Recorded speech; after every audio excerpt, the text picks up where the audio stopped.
Nais mo bang alamin kung paano mo matututunan ang pagbibigay ng komento o reaksyon sa iba't ibang sitwasyon? Panoorin ang video ito upang malaman mo. Keep on watching to learn something. This is your teacher She, and welcome back to my channel.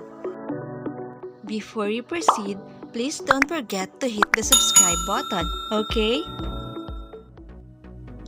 Ang pagbibigay ng reaksyon sa binasa ay isang pagpapahayag ng sariling opinyon o palagay.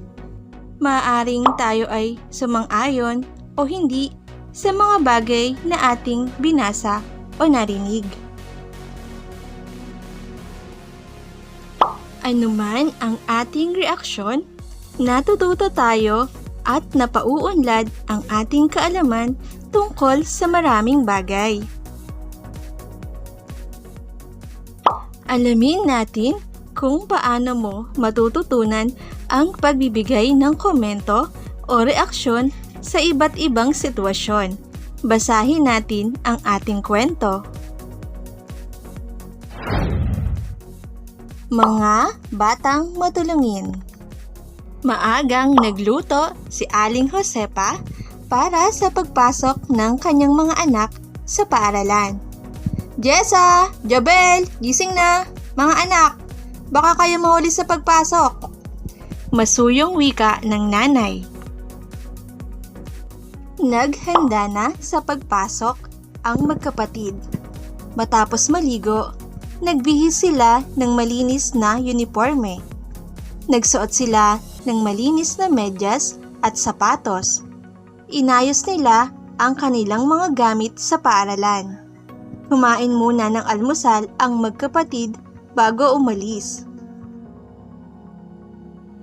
Pagsapit sa paaralan, nakasalubong nila si Ginang Mendoza. Magandang umaga po, Ginang Mendoza! Bati ni Jessa at Jobel. Magandang umaga rin sa inyo mga bata, wika ng guro. Sa kanilang paglalakad, napansin nila ang isang batang lalaki na nadapa. Nilapitan nila ito at tinulungan. Dahil nasugatan ng tuhod ng bata, dinala nila ito sa klinika. Masayang masaya ang magkapatid dahil nakatulong sila. Hindi batid ng dalawa na nakamasid sa kanila ang guro, kaya sila ay pinuri. Binabati ko kayo. Magandang halimbawa kayo sa kapwa ninyo mag-aaral. Wika ng guro habang tinatapik sa balikat ang magkapatid. Suriin natin mga bata. Mayroon tayong mga karanasan na maihahalintulad sa ating nabasang kwento. Marunong ka rin bang tumulong sa kapwa? Maaring ang sitwasyon na iyong nabasa ay nangyari na sa iyo. Halika, balikan natin ang ating kwento at bigyan mo ng reaksyon ang mga sitwasyon. I-comment ang letra na tutugma sa iyong reaksyon. Number 1. Sa iyong palagay, bakit kailangang gumising ng maaga sina Jenny at Jobel? A. Dahil maglilinis sila ng bahay. B. Dahil papasok sila sa eskwela. C. Dahil isasama sila ng nanay sa palengke. D. Dahil magluluto sila ng agahan. Number 2. Kung ikaw sina Jenny at Jobel, ano ang gagawin mo kapag nasa lubong mo ang iyong guro? A. Iiwasan ng guro. B. Dadalhin ang gamit at babatiin. C. Mag-iiba ng daan. D. Hindi papansinin. Diin. Number 3. Bakit kailangang pusog ang mag-aaral pagpasok sa paaralan? A.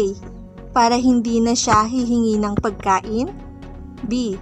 Para madali siyang matuto. C. Para marami siyang maisulat. D.